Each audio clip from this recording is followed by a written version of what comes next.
10 రోజులుగా ఇంత పెద్ద పోరాటం జరుగుతుంటే సహజంగా ప్రజాస్వామిక లక్షణాలున్న ప్రభుత్వం అయితే వారిని పిలవాలి, మాట్లాడాలి, వారి ఆందోళనలను విరమింపజేసే ఆలోచన చేయాలి.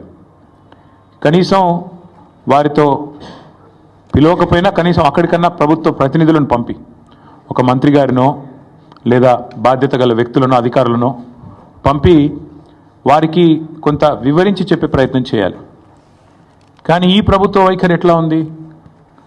ఆందోళనలు చేస్తున్న విద్యార్థులను పట్టుకొని గుంటనక్కలు, అక్కడ జింకలు లేవు, గుంటనక్కలు ఉన్నాయని స్వయంగా ముఖ్యమంత్రి గారు మాట్లాడుతున్నారు. ఇంకొక మంత్రి గారు అయితే పేమెంట్ బ్యాచ్ అని చెప్పి విద్యార్థులను చిన్నగా చేసే విధంగా, వాళ్ళని అల్పంగా చూపే విధంగా ఇంకొక మంత్రి గారు నోరు బారేసుకుంటారు. ఉప ముఖ్యమంత్రి గారు అక్కడ జంతువులే లేవు, అదంతా ఏఐ జనరేటెడ్, ఆర్టిఫిషియల్ ఇంటెలిజెన్స్ ద్వారా జనరేట్ అయిన ఇమేజెస్ అని తన కృత్రిమ మేధస్సును ఆయన బయట పెట్టుకున్నాడు. ఇది పరిస్థితి.